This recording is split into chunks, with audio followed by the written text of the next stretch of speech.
በዛ ዘመን ብትሄዱ በቆሮንቶስ በኤፌሶን እንደዚህ ሮማን ኤምፓየር በነበረበት ዘመን ሁሉ ላይ ክርስትናም በነበረበት ሰዓት ላይ ፖሊጋሚ ነበር። ስለዚህ ፖሊጋመስ የሆነ ማሬጅ ያለው ሰው አገልጋይ መሆን አይችልም። ዲስትራክትድ ይሆናል። 4 ሚስቶች ማስደሰት ይቅርና አንድ ሚስት ይዞ እንኳን ማገልገል ሊከብድ ይችላል። በአንድ አረብኛ ቋንቋ ነው የተጻፈው። እነሱ የወረደ ነው የሚሉት ከላይ ቀጥታ አላህ የላከለት እና የሙሴን ሕግ መዝሙረ ዳዊትን እንደገና ወንጌላትን በውስጡ አቅፎ ይዟል። ስለዚህ በ23 ዓመት ውስጥ ደግሞ ተጽፎ ያለቀ ነው። መጽሐፍ ቅዱስ 1600 ተጽፎ ተጠናቀቀ የሚል ከክርስትና በኋላ ወደ 600 ዓመት በኋላ ዘግይቶ የመጣ እምነት ስለሆነ ብዙ ነገር ከክርስትና ጫፎች ወስዷል። ከድንግል መወለዱን ማረጉን የሚያምን እምነት ነው እስልምና። ነገር ግን ኢየሱስ በመስቀል ላይ እንደሞተ አያምንም። ለመናገር ሰው የሚፈራው ነገር ስለ ጂሃድ ነው። ጥቁሮቹን እስላም የሚያረጉ በጣም ኃይለኛ የሆነ አደገኛ ስራ አሜሪካ ውስጥ እየሰሩ ያሉ ሙስሊሞች ናቸው። ኔሽን ኦፍ እስላም ይባላል። ክርስትና የነጮች ሃይማኖት ነው፣ ለማንኛውም ጥቁር ሰው ክርስትና ተገቢ ሃይማኖት አይደለም ብሎ ነው የሚያስተምረው። በዚህ በሰለጠነው ዘመን ላይ በእስልምና እምነት ውስጥ ጂሃድ አንዳንድ ጊዜ ግላዊ ሊሆን ይችላል፣ እንደገናም ደግሞ የጋራ ሊሆን ይችላል። ማለት አስገብሯቸው ስለዚህ አላህን እስከሚቀበሉበት ድረስ ይላል። መናፍቃንን ባገኛችሁባቸው ስፍራ ያዙና ግደሏቸው የሚል ሐሳብ ሱራ ምዕራፍ 4 ቁጥር 90 ላይ ይናገራል። ዘፍጥረት ምዕራፍ 9 ቁጥር 6 ላይ እንደዚህ ይላል፣ የሰውን ደም የሚያፈስ ሁሉ ደሙ ይፈሳል፣ ሰው በእግዚአብሔር መልክ ተፈጥሯልና ይላል። እንኳን መግደል ወንድሙን ጨርቃም ብሎ የሚሳደብ የገሃነም ፍርድ ይገባዋል። ለእግዚአብሔር አባት ነው። ለአንድ ሙስሊም የማይገባው ነገር እግዚአብሔር አባት እንደሆነ ያስተማረን ጌታ ኢየሱስ ክርስቶስ ነው። አባታችን ሆይ በሰማያት የምትኖር አባት፣ ሩሩ አባት እንደሆነ ሊያሳየን ሞከረ። እስልምና ላይ የደረሰው ይሄ የጎደለ ነገር አለ። ይህ መስቀል ላይ የወጣው ኢየሱስ ደሙን ያፈሰሰውን ኢየሱስ ሰይጣን ሲጋረድባቸው ትመለከታለህ። ብዙ ጊዜ ሲወራ በቃ አይደለም ዓለም ሁሉ የሰለመ ነው የሚመስል። እንደሱ አይደለም። በጣም ብዙ ሙስሊሞች ወደ ወንጌል እየመጡ ቸርቾቻችንን ተመልከቱ። ቅልቅል ነው ከሙስሊም ባክግራውንድ ይመጡ። ባለፈው 400 ሙስሊሞች ጌታን የተቀበሉበትን ቪዲዮ መለከት ነበር። እኔ የሚገርመኝ ክርስቲያን ነን ብለው ኢየሱስ እንደሞተ፣ ኢየሱስ እንደተቀበረ፣ ኢየሱስ እንደተነሳ ለመስበክ አፋቸው የተያዘ አብያተ ክርስቲያናት አዝናለሁ።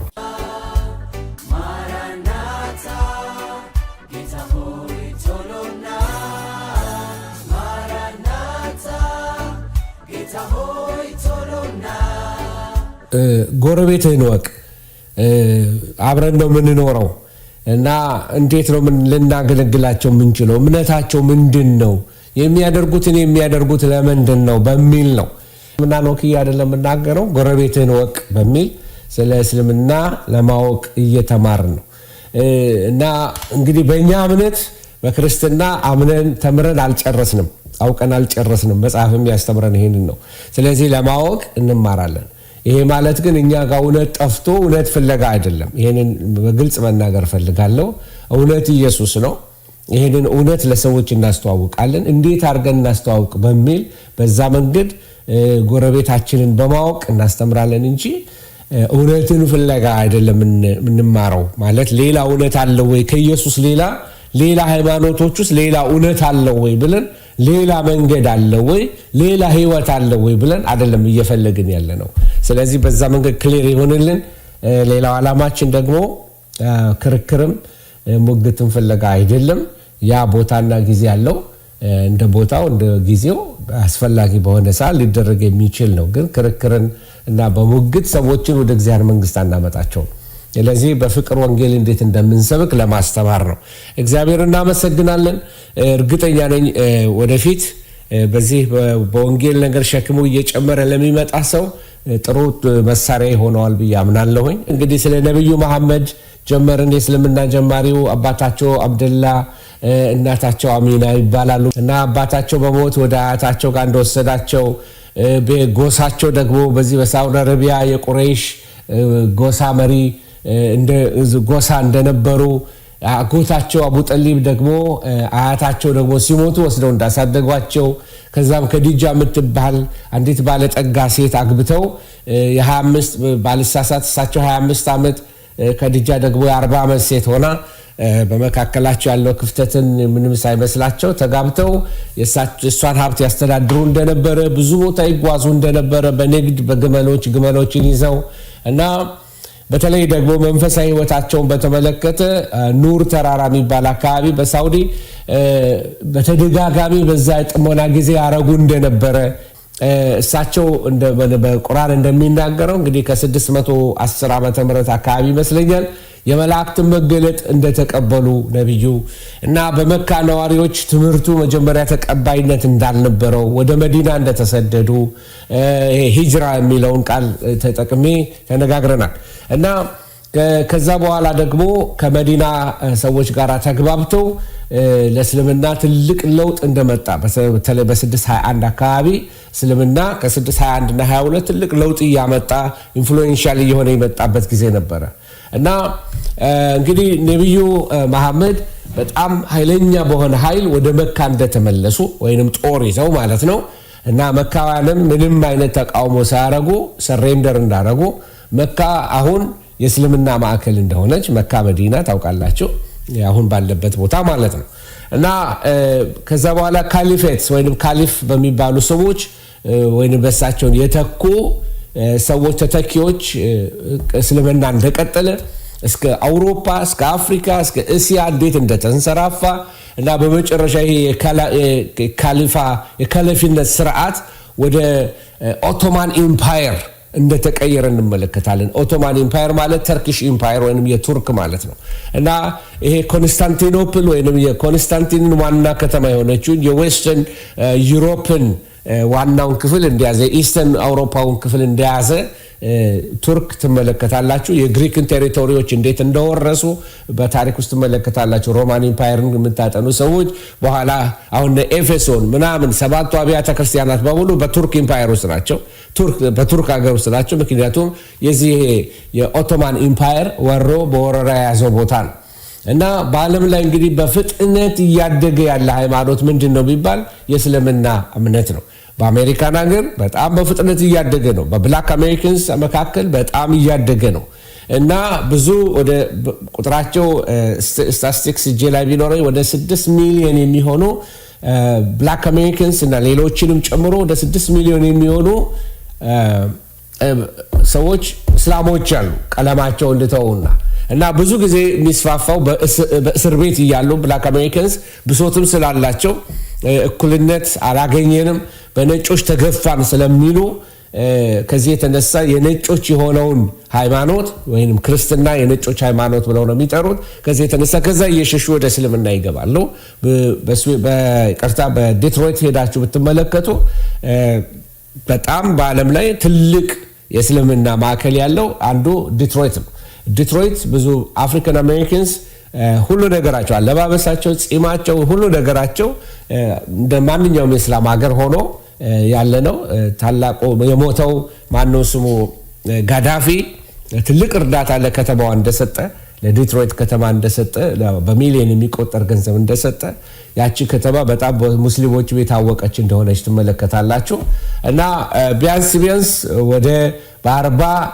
የሙስሊም አገሮች ውስጥ ወደ 1 ሚሊዮን አይደለም 1 ቢሊዮን 1.5 ደርሰዋል ነው የሚባለው በ5 አህጉራት መካከል እስላሞች አሉ እና በመካከላቸው አውራ የሚባሉት ሁለት ቤተ እምነቶች አሏቸው አንደኛው ሺአዎች ናቸው ሁለተኞቹ ደግሞ ሱኒዎች ናቸው በዚህ በግሪኑ ላይ የምትመለከቱት ፈዘዝ ባለው ላይ የምትመለከቱት ሱኒዎቹ ነው ደመቅ ያለውን ደግሞ የምትመለከቱት ሺአዎች ናቸው እና ሺአዎች ብዙ የምትመለከቱት በየመን አካባቢና በኢራን አካባቢ ያሉ በዛ አቅራቢያ ያሉ አገሮች ላይ ወደ ካታር አካባቢ ትመለከታላችሁ እና ዲኖሚኔሽናቸው ወይም ቤተ እምነታቸው ሌሎችም አሉ ግን እነዚህ አውራዎቹ ያልኳቸው ናቸው ዛሬ ምናልባት አጠር አድርጌ ለመናገር ሞክራለሁ ምክንያቱም ሶስተኛውና ሪቫይዝ የምናደርግበት ክፍል ነው ይህ እንግዲህ ስለ ሶላት እንግዲህ ጸሎታቸው ላይ ለማሳየት በዚህ ስዕል ላይ ለማየት የምትሞክሩት ምንድነው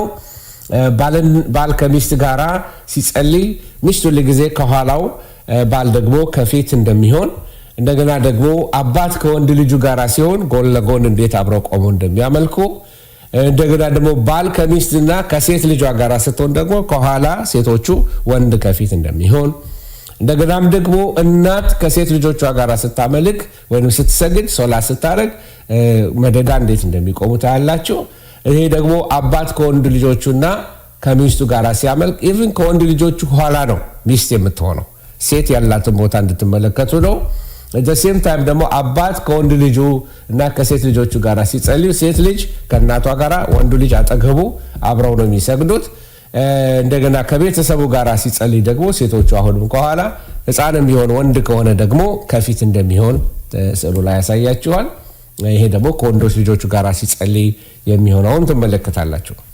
ስለ እስልምና እንግዲህ ልክ እንደማናቅ ሆነን እንደ አዲስ ለመማር ልባችንን እንደው ካከፈትን እና ለማወቅ ነው። ለምንድን ነው እንዲህ የሚቆሙት እንደዚህ የሚሆኑት ዲቴይል ማወቁ ስርዓቱንም እንድናውቅ ያደርገናል። ሌላው አለ የወንዶች አለባበሳቸው ሞስት ተቀራራቢ ነው። የማናውቀው ዓለም አይደለም፣ ግን ከጥንት የነበረው አለባበስ ትንሽ እንደሚለይ ታያላችሁ። ሞር ሞደርን እየሆነ እንደመጣ አለባበሳቸው እየተለወጠ ትመለከታላችሁ። ኦኬ የሴቶቹን አለባበስ ደግሞ ስትመለከቱ ይሄ ትንሽ የሚያስቅ ስዕል ነው። አዶን ነው እንዴት ለይቶ ሊያውቃቸው እንደሚችል ሚስቶቹን ፎቶ እያነሳ ነው እና 5 ሚስቶቹን እንግዲህ ፎቶ ሲያነሳ እንግዲህ በአይናቸው ለይቶ ያውቃቸው ይሆናል እንጂ ሁሉም አንድ አይነት ነው የለበሱት። እዚህ ላይ የምታዩት ፖሊገሚ እንደሆነ እምነታቸው ፖሊገሚ ወይም ደግሞ ብዙ ሚስቶች ማግባት እንደሚችሉ እዚህ ጋር እንደምታዩት ሰውየው 4 ሚስት እንዳለው ታያላችሁ። ምናልባት ወደዚህ ወደ ምንድነው የሚባለው ፋር ኢስት አካባቢ ወደዚህ ወደ ፊሊፒን ወደዚህ ወደ ታይላንድ ስትሄዱ ወደ ሲንጋፖር ስትሄዱ እንደዚህ ተባስተው የአንድ ቤተሰብ የአንድ አባት ልጆች እንደዚህ ተባስተው ትመለከታላችሁ። እና ብዙ ቤተሰብ ፖሊገሚን ለማሳየት ነው እና ከሚስቶቹ ጋር የተነሳውን ፎቶ እንድታዩት ነው። ከሚስቶ ይሄ ኖርም ነው። ይሄ ለአንድ ቤተሰብ ኖርማል ነው።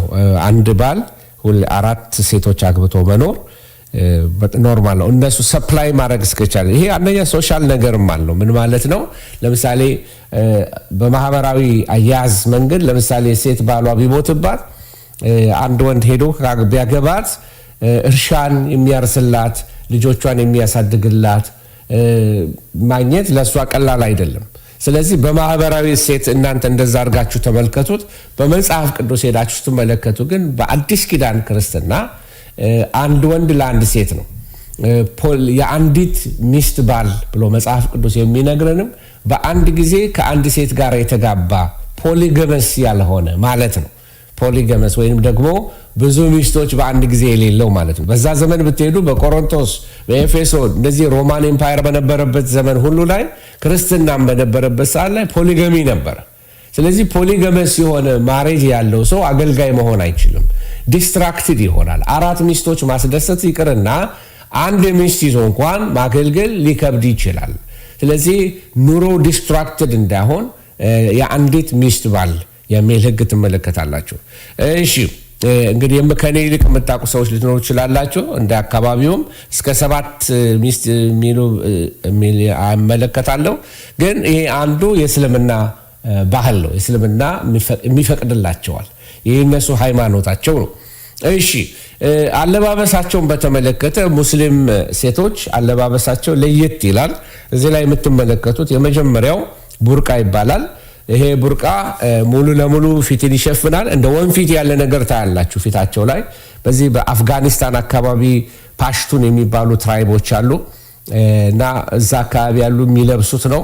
እንደ ወንፊት ነው። ለአይናቸው ማየት ይችላል። እና ታሊባን ይህንን ነው የሚያለብሳቸው ከላይ እስከታች ያለብሳል። ሴም ታይም ኒቃብ የሚባል አለ። ኒቃብ ደግሞ ከላይ እስከ ትከሻቸው ድረስ የሚወርደው ነው። አፍንጫቸውን አይናቸውና የተቀደደች ትመለከታላችሁ። ለአይን ማያ ብቻ የምትሆን የተቀደደች ነገር ትመለከታላችሁ። ይህንን ብዙ ጊዜ የሚፈቅዱት በዋሃቢ እስላሞች ያሉበት አካባቢ ነው። ዋሃቢስቶች ያሉበት ላይ ነው። ይሄኛው ሂጃብ ይባላል። ከላይ እንደ ስካርፍ ነገር ነው የሚያደርጉት እና እንደ ነጠላ ማለት ትችላላችሁ። ጸጉራቸውን፣ ጆሮአቸውን፣ አንገታቸውን ይሸፍናሉ እና የፊታቸው ገጽ ይታያል። እና ይሄ በምንድነው ሙስሊም ብራዘርሁድ ወደ ኢጅፕት አካባቢ ያሉት የሚለብሱት የዚህ አይነት ስታይል ያለው ይመስላል። ከቦታ ቦታ እንደ እምነታቸው ሊለያይ ይችላል ማለት ነው። እሺ ሌላው ካዶር የሚባል አለባበስ አላቸው። ይሄ በጣም በአፍጋኒስታንና በኢራን አካባቢ ያለ ትራዲሽናል የሆነ አለባበሳቸው ነው። እንደኛ ሀገር ነጠላ መከናነብ የሚመስል ይመስላል እና ከፊት በስተቀር ሁለንተናቸው መሸፈን የሚችል ነው እና ይሄ በሀገሮች ሁሉ ግዴታ አይደለም። ሁሉ ሀገር ይሄን ማድረግ አለባችሁ የሚባል አይደለም። ስለዚህ አለባበስ ከቦታ ቦታ ሊለያይ ይችላል ማለት ነው። ይሄ የምትመለከቱት ታጅ መሃል ይባላል። ታጅ መሃል ብዙ የሚመስላችሁ መስጊድ እንዳይመስላችሁ። ይሄ የንጉሱ በዚህ በሰሜን ኢንዲያ ጌታ እድል ሰጥቶኝ ሄጄ ማየት ይሄን ቦታ እድል አግኝቼ ነበረ እና እዚህ ውስጥ የሚገርም አንድ መቃብር ነው ያለው። ንጉሱ ለሚስቱ ለሚወዳት ሚስቱ የሰራላት የመቃብር ቦታ ነው። መስጊድ ይመስላል ግን እና ይሄ በእርግጠኝነት እንድታዩት ነው። ይሄ መስጊድ ብዙ ጊዜ ወይም መስጂድ ውስጡ በጣም የተዋበ ነው። ይሄ የኢስላሚክ አርኪቴክቸር እንድትመለከቱት ነው።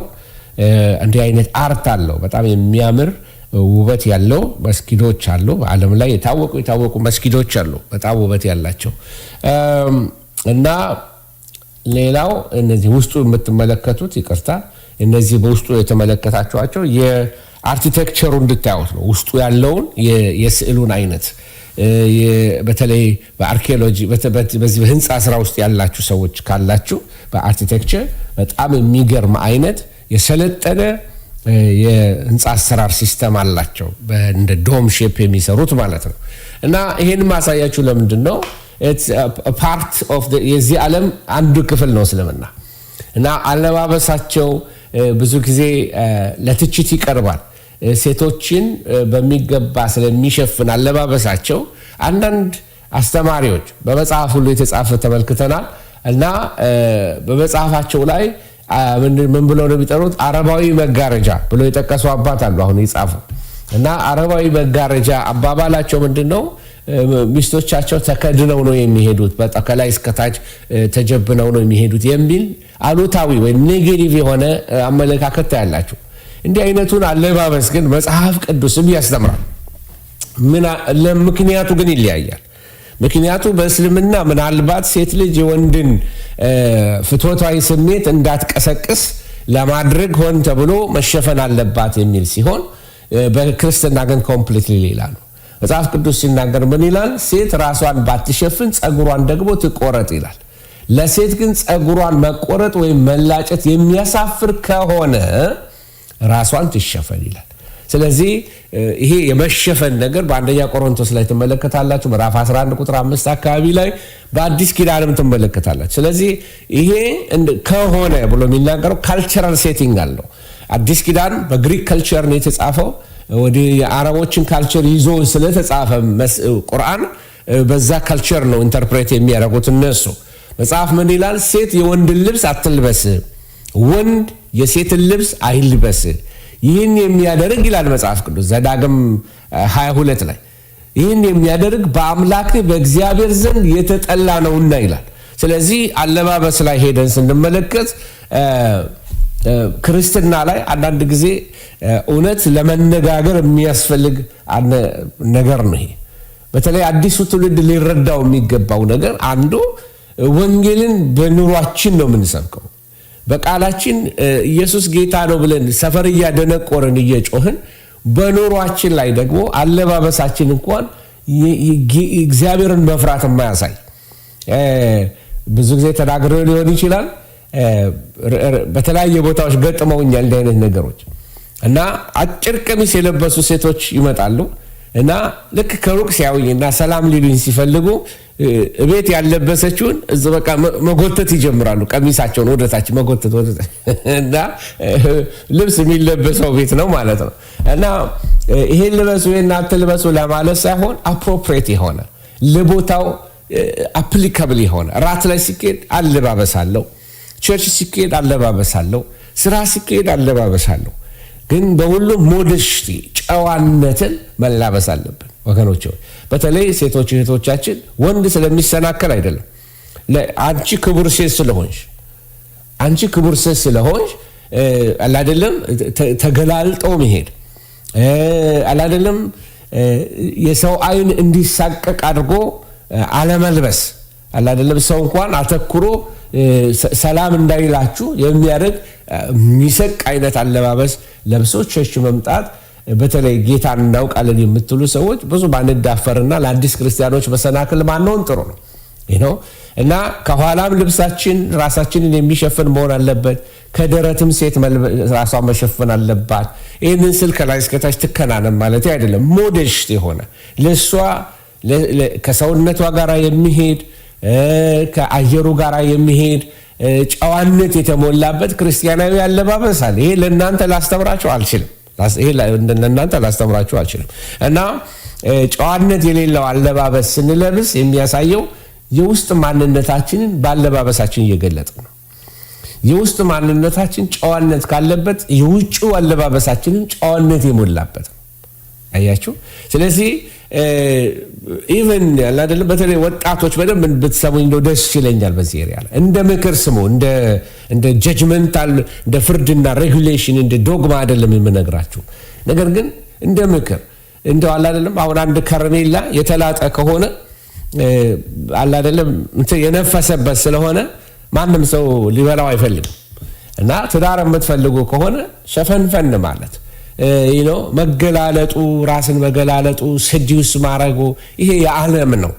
በእግዚአብሔር ቤት ወደ ወንጌል ስንመጣ ግን ራስን ሸፈን ማድረጉ አለ አይደለም ዲግኒፋይድ መሆን።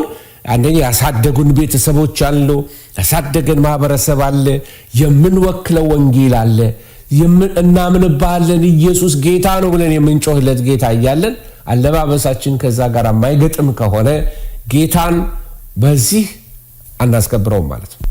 ሴት የወንድን ልብስ አትልበስ፣ ወንድም የሴትን ልብስ አይልበስ። ይሄ በአምላክ ዘንድ ምን ያለን የተጠላ ነው። ስለዚህ አይ ዶንት ኖ እናንተ እንዴት እንደምታዩት አላውቅም። እኔ አንዳንድ ጊዜ እንደ እንትን አላውስነውም፣ እንደ ክርር አድርጌ ሰዎችን በዛ ቻሌንጅ አላረጋቸውም። ግን አንዳንዴ ብትንትንትንትን ያለ ሱሪ ለብሰው ይመጣሉ።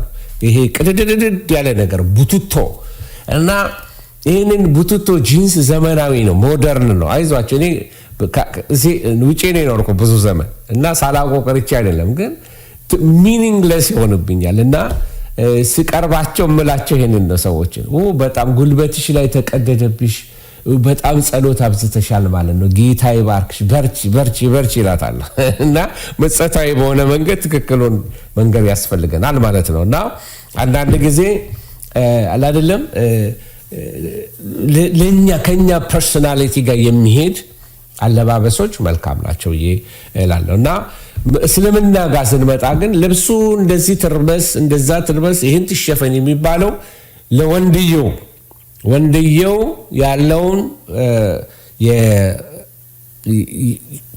ተፈጥሯዊ የሆነ ግዴታውን ወይም ደግሞ ፍትወታዊ መነሳሳቱን እንዳነሳሳበት ለማድረግ ሆነ ብላ ያንን ልብስ ትለብሳለች ማለት ነው። እና ይሄ ከዛ ጋር የተያያዘ አይደለም። እኛ በወንጌል የሚያስተምረን ከዛ ሞቲቭ ጋር አይደለም።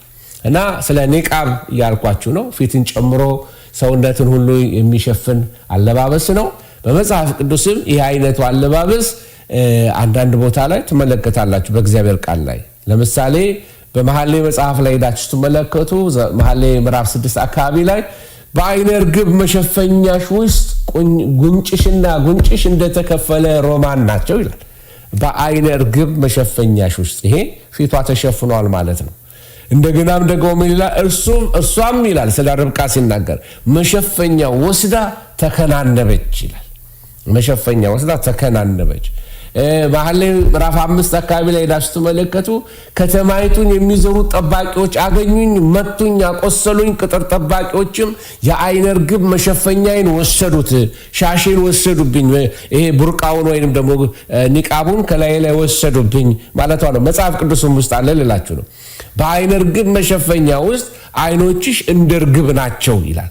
ይሄ ማለት የተሸፈነችበት አይኗን ማየት ይችላል ማለት ነው። ለዚህ ከእስራኤልም ጋራ ከመካከለኛው ምስራቅ ባህል ጋራ የተያያዘ እንደሆነ ትመለከታላችሁ። ይሄ የመሸፈኛ የእስልምና መሸፈኛ የሴቶች ማለት ነው። አንተ ነቢይ ሆይ ለሚስቶችህ ለሴት ልጆችም ለምዕመናን ሚስቶችም ከመከናነቢያዎቻቸው ባላቸው ላይ እንዲለቁ ንገራቸው። ይህ እንዲታወቁና በባለጌዎች እንዳይደፈሩ ለመሆን በጣም የቀረበ ነው። ምን ማለት ነው? በክፉ ወንዶች እንዳይደፈሩ ይሸፈኑ። ምክንያቱም ክፉ ወንዶች ወይም ባለጌ ወንዶች ምን ሊደፍሯቸው ይችላሉ ይሄንን ካላደረጉ ማለት ነው። ሌላ ጥቅስ ተመልከቱ። አቡ ዳውድና ሐኪም የዘገቡት የሴት ልብስ የሚለብስን ወንድና የወንድ ልብስ የምትለብስን ሴት ነቢዩ ረግመዋል ይላሉ። ልቀጥል። ነገር ግን ለሴት መሸፋፈን ያስፈለገበት ምክንያት ቅድም ያልኳችሁ ይሄ ነው። ሴት መሸፋፈን ያስፈለገበት ምክንያት ልክ በክርስትናና በእስልምና ሞቲቭ ይለያያል። ልዩነታችን በመጽሐፍ ቅዱስ ውስጥ በእስላምና በክርስትና መካከል እንዳለ ሆኖ የቅዱሳትን መጽሐፍ በተመለከተ አመለካከታችን የተለያየ ነው። ሪቫይዝ እያረኩላችሁ ነው። መጽሐፍ ቅዱስ በዕብራይስጥ፣ በአራማይስጥ ወይንም ደግሞ አራማይክ በግሪክ ቋንቋ የተጻፈ ነው እና በውስጡ 66 መጽሐፍቶች አሉት እና ጠቅላላ ሄዳችሁ ስትመለከቱ ወደ 1600 ዓመት መካከል ተጽፎ የተጠናቀቀ ነው። በአንጻሩ ደግሞ ቁርአንን ሄዳችሁ ስትመለከቱ በአረብኛ ቋንቋ ነው የተጻፈው። ዳትስት በአንድ አረብኛ ቋንቋ ነው የተጻፈው እና እነሱ የወረደ ነው የሚሉት ከላይ ቀጥታ አላህ የላከለት ያወረደለት ነው የሚሉት እና የሙሴን ሕግ፣ መዝሙረ ዳዊትን፣ እንደገና ወንጌላትን በውስጡ አቅፎ ይዟል በጣም በሚገርም ሁኔታ። ስለዚህ በ23 ዓመት ውስጥ ደግሞ ተጽፎ ያለቀ ነው መጽሐፍ ቅዱስ 1600 ነው የሚለው ተጽፎ ተጠናቀቀ የሚለው። እነዚህ ደግሞ በ23 ዓመት ውስጥ ተቀብለው ጨረሱ ነው የሚሉት እና ስለ ፈጣሪ በተመለከተ ያለንን ልዩነት ለማሳየት ሞክሬያለሁ። ለምሳሌ በክርስትና አምላክ ስላሴ ነው፣ በእስልምና ደግሞ አንድ ብቻ አምላክ ነው በቁጥር አንድ። እኛ ደግሞ አንድ የምንለው ኮምፓውንድ ዩኒቲ እንለዋለን። ለምሳሌ አንድ ህዝብ ብዬ ብናገር አንድ ህዝብ አንድ ሰው ብቻ አይደለም፣ በውስጡ ብዙ አይነት ሰዎች አሉ። ስለዚህ አንድ አምላክ ብለን ስንጠራ አብ፣ ወልድ፣ መንፈስ ቅዱስ ማለታችን ነው። ኮምፓውንድ ዩኒቲ ማለታችን ነው። ስለ ኢየሱስ በተመለከተ ልዩነት አለ። ኢየሱስ አምላክ ነው ብለን እናምናለን። ሙስሊሞች ኢየሱስ ጌታ ነው ማለት አይችሉም፣ ምክንያቱም ኢየሱስ ጌታ አይደለም ብለው ነው የሚያምኑት እና የሙስሊሙ ኢየሱስ ፍጡር ነው። የሙስሊሙ ኢየሱስ ነቢይ ነው። የሙስሊሙ ኢየሱስ ተአምር አድራጊ ነው። እንደምታውቁት ከክርስትና በኋላ ወደ 600 ዓመት በኋላ ዘግይቶ የመጣ እምነት ስለሆነ ብዙ ነገር ከክርስትና ጫፎች ወስዷል እና ሙሉውን መገለጥ ግን አላገኘውም እና ከድንግል መወለዱን ማረጉን የሚያምን እምነት ነው እስልምና። ነገር ግን ኢየሱስ በመስቀል ላይ እንደሞተ አያምንም። ይሄ በሱራ ላይ ተጽፎ ትመለከታላችሁ። ሱራ ምዕራፍ 4 ላይ ሄዳችሁ ልትመለከቱ ትችላላችሁ። ሱራ 4:158 ሱራ ምዕራፍ 4 ከ155 እስከ 158 እዛ ላይ ሄዳችሁ መመልከት ትችላላችሁ። ይሄ ለምታየው እና ልዩነታችንን ስንመለከት አንዱ በኢየሱስ ብቻ አይደለም። ስለ ኃጢአት ባለን መረዳት ከእስልምና ጋር እንለያያለን። ሰው በኃጢአት የተወለደ ነው ብለን በክርስትና አምናለን። መዝሙር 51 ላይ ይህን ነው የሚናገረው። እናቴ በኃጢአት ጸነሰችኝ እኔም በኃጢአት ተወለድኩኝ ይላል። ኤፌሶን ላይ ሄዳችሁ ስትመለከቱ ምዕራፍ 2 ላይ በፍጥረታችን የቁጣ ልጆች ነን ይላል። ስለዚህ ስንወለድ ማንም ሰው ሲወለድ ከኃጢአት ጋር ነው የሚወለደው። አዳማዊ ኃጢአት ይዞ ነው የሚወለደው ብለን እናምናለን እና በእስልምና ግን በሱራ ምዕራፍ 4 ቁጥር 28 ላይ እንደሚናገረው ሰው ሲወለድ ምንም ኃጢአት የለበትም፣ አዳምና ሔዋን እርግማን የለባቸውም ብለው ነው የሚያምኑት እና በሮሜ ምዕራፍ 5 ላይ ሄደን ስንመለከት የውርስ ኃጢአት እንዳለ በአንዱ በአዳም ምክንያት ሁላችን የኃጢአት ልክፍት እንዳገኘን መጽሐፍት ይህንን ያስተምረናል እና በአጠቃላይ እንግዲህ የእስልምና ሃይማኖት የስልጣኑ ምንጭ ኦቶሪቲውን ከየት ነው የሚያገኘው ብለን ከተመለከትን የሚያገኘው ከቁርአን ነው የሚያገኘው፣ ከሐዲት ነው የሚያገኘው፣ ከሱና ነው የሚያገኘው፣ ከኢጅማ ነው የሚያገኘው። እነዚህ ቅዱሳት መጽሐፍቶቻቸው ናቸው። ከነዚህ ስልጣኑን ያገኛል ወይም ደግሞ ቁርአን ይላል ብለው ከዚህ ሊጠቅሱ ይጀምራሉ ማለት ነው። እኛ ከመጽሐፍ ቅዱስ ስልጣን እንደምንቀበል ማለት ነው እና ቁርአን እንግዲህ የሚነበብ ነው ወይም የሚነበብ ነው፣ ሪሳይት የሚደረግ ማለት ነው እና something to be recited ደግመን መባል ያለበት ነው እና በአንድ አንቀጽ ላይ እንደዚህ ይላል፣ ምስጋና ለአላህ ለዛ ለባሪያው ማለት ለነብዩ መሐመድ ማለት ነው። ምስጋና ለአላህ ለዛ ለባሪያው መጽሐፉን ወይም ቁርአንን ማለት ነው መጽሐፉን ላከ በውስጡ ጠማምነትን ላልፈቀደለት ይግባው ይላሉ። ምን ማለት ነው? በመጽሐፉ ውስጥ ምንም አይነት ጥመት የለበትም፣ ቁርአን በውስጡ ስህተት የለበትም ብለው ነው የሚያምኑት። እና እንግዲህ ነቢዩ መሐመድ በመልአኩ በጅብሪል ወይም በገብርኤል በኩል ለ23 ዓመታት በተከታታይ እየተገለጠ የነገራቸው የገለጠላቸው ሚስጥር እንደሆነ እና እንደሚሉ እነሱ ያሉትን ነው የምነግራችሁ። እና የቁርአን መገለጫዎቹ እንግዲህ ሱራ የሚባል አለ። ሱራ ይሄ በመጽሐፍ በስም ወይም በቁጥር የሚጠቀስ ነው። አያህ የሚባል አለ፣ የቁርአን አንቀጽ ማለት ነው። ቅደም ተከተሉ ብዙ ጊዜ ሱራዎች ከረጅም አንቀጽ ወደ ትንሽ አንቀጽ ይሄዳሉ። ስለዚህ አወራረዳቸው በዛ መንገድ ነው የሚሄዱት እና ከአዲስ ጋር በርዝመቱ ከሄድን ከአዲስ ኪዳን ጋር ተመሳሳይነት አለው። እንግዲህ በአጠቃላይ ቁርአንን በ114 ሱራዎች ተከፍሎ ትመለከታላችሁ እና ርዕሶች አልፎ አልፎ ታገኙበታላችሁ። የተጻፈው ቅድም እንዳልኩት በአረብኛ ነው እና አንዳንድ ቁርአንን ያነበቡና በቁርአን ላይ ኤክስፐርት የሆኑ ሰዎች ምሁራኖች ሲናገሩ አንዳንድ የተናገሩት አሉ። በተለይ አንድ ማክሊንቶስ የሚባል ሰው ሲናገር ምን ይላል? መጽሐፉ እጅግ እርስ በርሱ የማይጣጣምና ስሜት ቀስቃሽ ነው እና በአጠቃላይም ሆነ በከፊል ምንም አይነት አመክንዮአዊ የአስተሳሰብ ቅደም ተከተል የለውም። በኦርደር የሄደ ታሪክ አይደለም ያለው እና ስትራክቸርድ የሆነ አይደለም ይላል። ይሄ ከሆነበት ነገር አንዱ ለምንድን ነው? ቁርአን በውስጡ የእምነታቸውን ቢይዝም እምነቱን ያንን ነገር የመንካትና የማስተካከል ወይንም ደግሞ በትክክለኛው ክሪቲሳይዝ አሁን እስልምና መጽሐፍ ቅዱሳችንን ወስደን በስነ መለኮት ትምህርት ቤት ቁጭ ብለን የተጻፈበትን ዘመኑን፣ ባክግራውንዱን፣ ሂስትሪውን እንደምናጠናና አንዳንድ ጊዜ ኢንተርፕሬቴሽን ላይ ትልቅ ዲቤት እንደሚደረግ ብዙ ጊዜ በቁርአን ላይ ማንም ሰው ደፍሮ የሚናገር የለም እና ቁርአን ከእግዚአብሔር ነው ወይ የሚል ጥያቄ አለ በአንዳንድ ሰዎች ዘንድ፣ በስነ መለኮት አዋቂዎች ዘንድ፣ እስልምናን ተከታዮች በነበሩ በኋላ ክርስቲያን በሆኑ ሰዎች ዘንድ ጥያቄ ያላቸው ሰዎች ሊኖሩ ይችላሉ። እነሱም የሚጽፉት አለ። በተለይ የሚቃወሙት ሰዎች ብዙዎች ተገለዋል፣ ተሰቅለዋል፣ እጅና እግሮቻቸው ተቆርጠዋል ከመጽሐፉ በመነሳት ማለት ነው።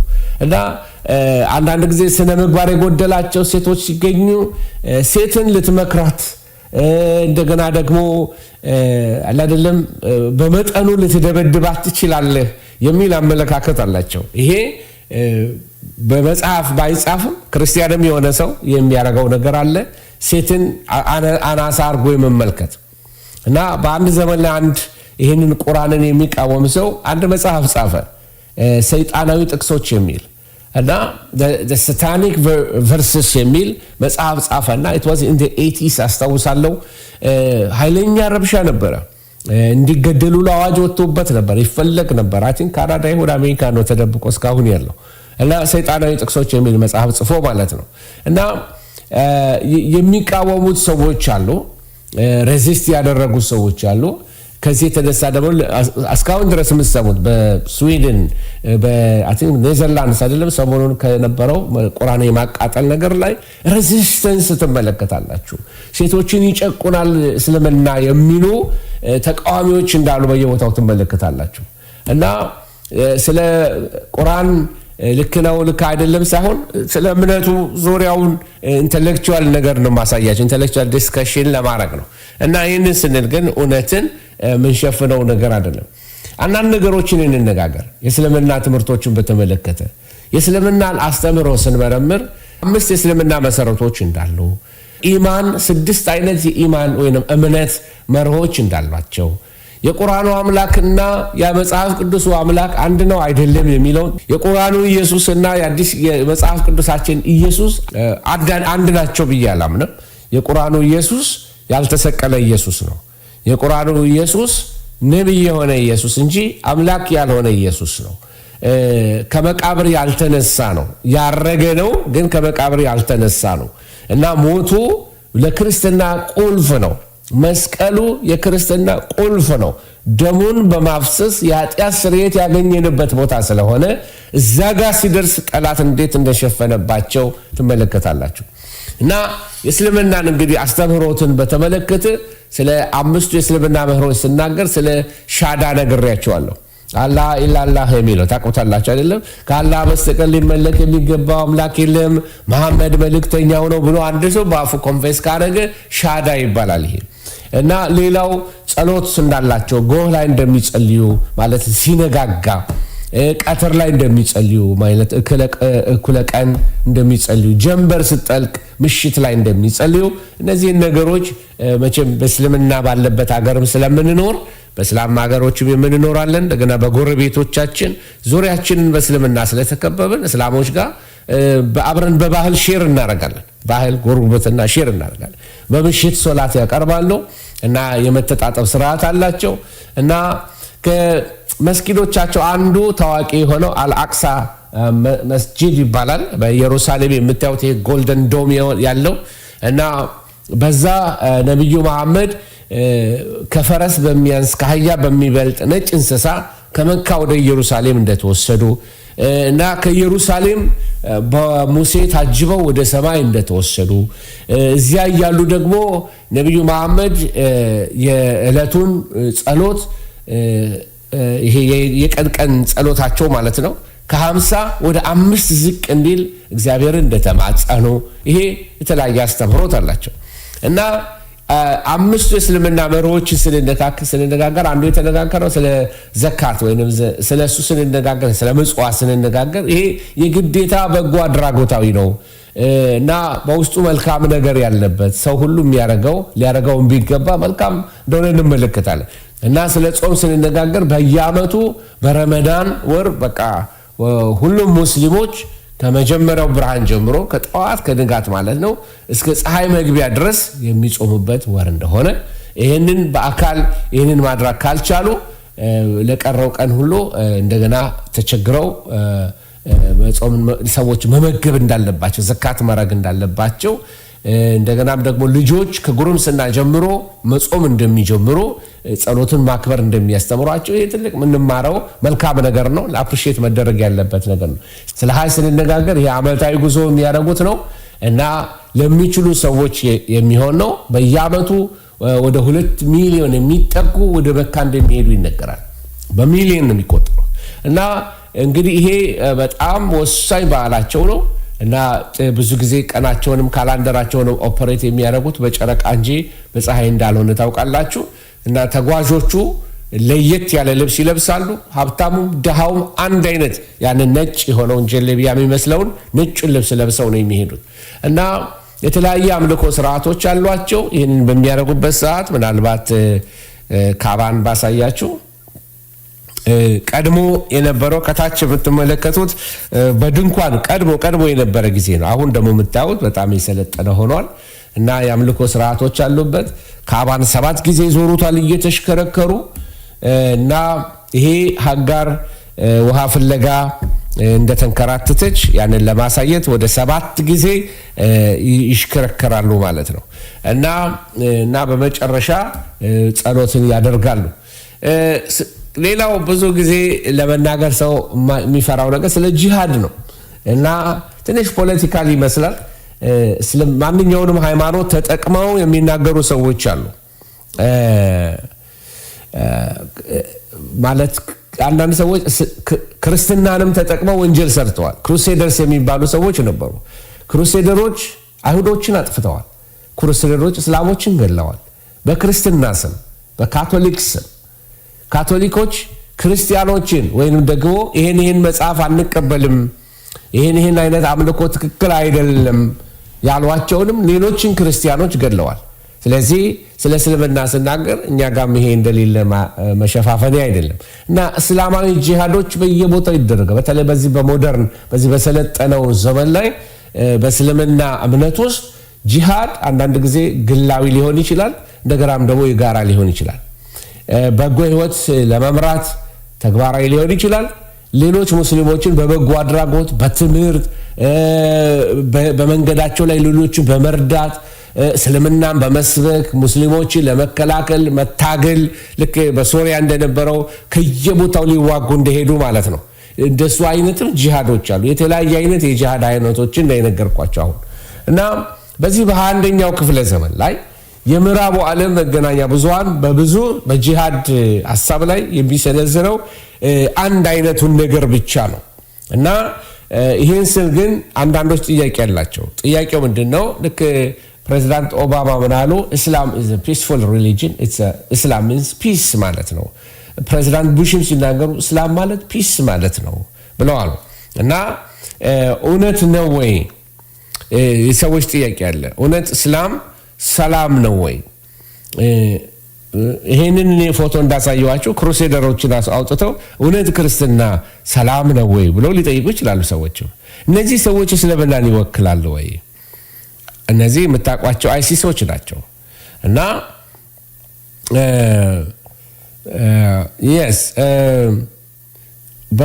ወደ መካ ከተማ ስትሄዱ በመዲና ባለበት ቦታ ላይ ክርስቲያን መኪና እየነዳ ሄደ። እህቴ ለጠየቀችው ነው። በፍጹም ክርስቲያን አያርፍበትም፣ እስላም ብቻ ነው የሚገባባት ያን ከተማ እና እነዚህ ሰዎች አይሲሶች ይባላሉ።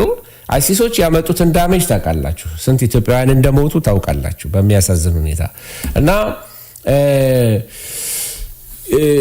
እውነት እስልምና የሰላም እምነት ነው ወይ የሚል ጥያቄ ይህንን ነገር ጥያቄ ውስጥ ይከተዋል። ለረጅም ዘመን በኒውዮርክ ከተማ ላይ እስልምና ሲባል በሰዎች ፊት ላይ የሚመጣው ይሄ ስዕል ነበረ፣ ኦሳማ ቢን ላደን።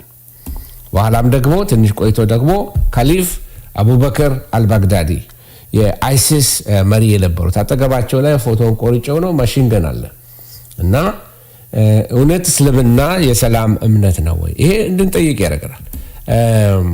ተመልከቱ። ይሄ በዛ ያገኘሁት ነው ኦንላይን አክራሪ እስላሞችን በተመለከተ እና ሃይማኖታችን የሰላም ሃይማኖት ነው ይላል። ከዛ ከታች የምትመለከቱ ኢንፊደልስ ማለት ክርስቲያን ማለት ነው ወይንም ደግሞ እስላም ያልሆነ ማለት ነው እና ሬስት ኢን ፒስ ነው በአማርኛ ሲተረጎም አይጣፍጥም። ሰላም ሬስት ኢን ፒስ እና እስላም is a peaceful religion rest in peace ብሎ ደግሞ እዚህ ጋር የሞተ ሰው ያሳያል ማለት ነው እና ከዚህ ጋር አብሬ ላሳያችሁ ፈልገው እቺ ሴት ናት። አያን ሂርሲ አሊ ትባላለች። ሶማሊያዊ ናት። በአንድ ዘመን ላይ እስላም ሆና ነው ያደገችው። ነገር ግን በኋላ ትነሳና ስለ እስልምና የሚገርም አይነት መጽሐፍ ትጽፋለች። የተቃውሞ የክሪቲካል በጣም ምሁር ሴት ናት። በጣም የሚደነቅ ጭንቅላት ያላት ሴት ናት እና አውሮፓ ነበር የምትኖረው። አሁን ተሰዳ ወደ አሜሪካ መጣለች እና የተወገዘች ናት። ከራሷ ማህበረሰብ ከሶማሌ ህብረተሰብ የተወገዘች ናት። ኢትዮጵያም ኖራለች ትንሽ ጊዜ በስደት ከሶማሊያ በወጣችበት ሰዓት ላይ መጽሐፎች ጽፋለች። በዚህ ግሎባሊ የታወቀች ሴት ናት እና ክርስቲያኖችም ጋር ስትመጣ እሷ የምትኖርበት ቢልዲንግ ላይ ክርስቲያኖቹ እንዳትገቢ ይሏታል። ምክንያቱም በአንቺ ምክንያት አደጋ ይደርስብናል ይሏታል። ምክንያቱም እሷ ስለጻፈችው መጽሐፍ ልክ እንደ ሳታኒክ ቨርሰስ እንደጻፈው ሰው በላዋ ላይ የተነገረባት ነገር አለ ማለት ልትገደል የምትፈለግ ሴት ናት እና መጽሐፍ ቅዱሳችን በየቦታው ሲቃጠል፣ መጽሐፍ ቅዱሳችን በየቦታው ሲወረወር ክርስቲያኖች በየትም ቢሮ ላይ ቦምብ ሲያፈነዱ አትመለከቱም እና ይሄንን ነገር ልታውቁት ያስፈልጋል እና ባለፈው በሰፕተምበር 11 ዕለት ኃይለኛ ፍንዳታ በኒውዮርክ ከተማ ላይ በደረሰበት ሰዓት ላይ አንድ ስታቲስቲክስ ተወሰደ እና አክራሪ እስላሞች አሁን ለይቼ የምናገረው ሁሉንም እስላሞች አይደለም። በጣም ጥሩ እስላሞች አሉ፣ ሰላማዊ እስላሞች አሉ። እንደኛው በቃ በክርስትና ስም የሚነቀፉ ሰዎች እንዳሉ ሁሉ እንዲሁ በእስላም ስም የሚነቀፉ ሰዎች አሉ፣ እስላሞች ስለሆኑ ምንም ባላረጉት ማለት ነው እና ግን አንዳንድ ሀገሮች ስታቲስቲክስ ሲወሰድ አክራሪ እስላሞች ፍንዳታን በየቦታው ሲያደርጉ በዛ ዘመን ላይ ስታቲስቲክስ ሲወሰድ ዮርዳኖስ የሚኖሩ እስላሞች 57% ነገሩን እንደደገፉት፣ በሌባኖስ ያሉ ሰዎች 39% እንደደገፉት፣ በፓኪስታን ያሉ 25% እንደደገፉት፣ ኢንዶኔዥያ 15% እንደደገፉት፣ ቱርክ 14% እንደደገፈ፣ ሞሮኮ 13% እንደደገፉ ስታቲስቲክስ ተወስዶ ነበረ። ምን ያሳያችኋል ማለት ነው?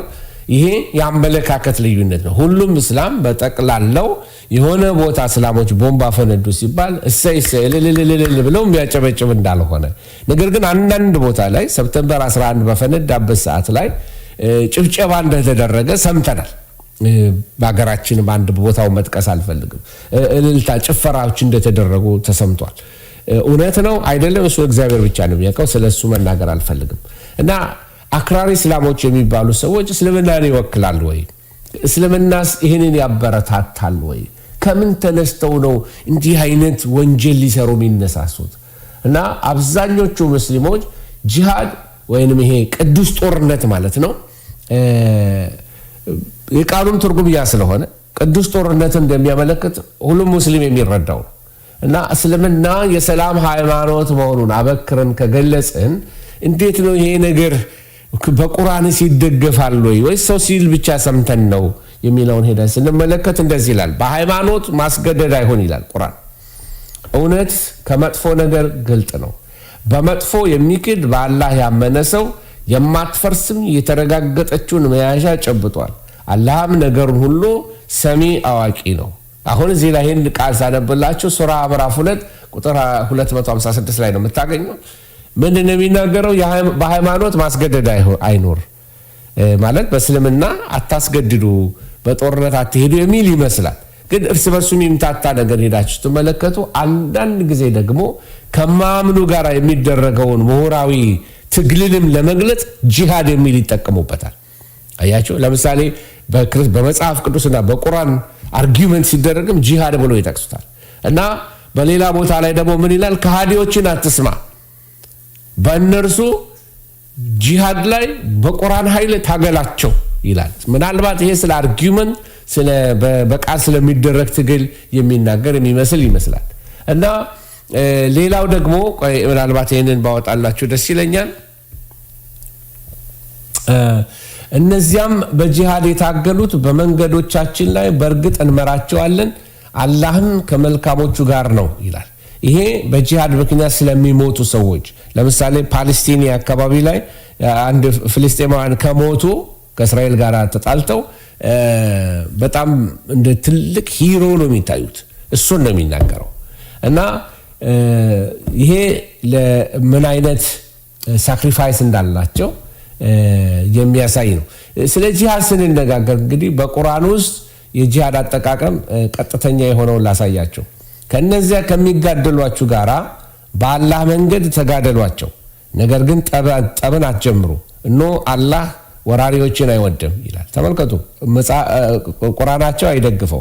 ባገኛችኋቸውን ስፍራ ደግሞ ተቃራኒ የሚመስል ነገር ተመልከቱ። ባገኛችኋቸውን ስፍራ ግደሏቸው፣ ካወዷችሁም ስፍራ ካወጧችሁም ስፍራ አውጧቸው፣ ስደት ከመግደል የከፋ ነውና በእርሷ ወይም በውስጧ እስካልወጓችሁ ድረስ በተከበረው መስገጃ ከእነሱ ጋር አትዋጉ። ማለት በመስጊድ ጦርነት አታርጉ፣ ቢያጠቁህም ግደላቸው፣ ይህ የከሃዲዎች ምንዳ ነው ይላል።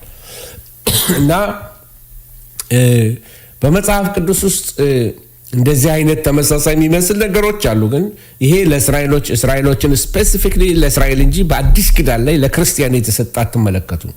ጂሃድ እንግዲህ ለነሱ ጦርነት ነው። ስለ አንድ ሰው ታሪክ ልንገራችሁ። ይሄ ሰው ጆን ዋከር ይባላል። እና ታሊባን ሄዶ እጅ ሰጠ። እና እጅ ከሰጠ በኋላ ስሙ አብዱል ሐሚድ ተብሎ ተጠራ። ያገኘሁት ላይ ጽፌላችኋለሁ ከኤቢሲ ኒውስ ነው። እና አሜሪካኖች በዛ አካባቢ ላይ አሰሳ ሲያረጉ ተመቶ ነበርና አገኙት።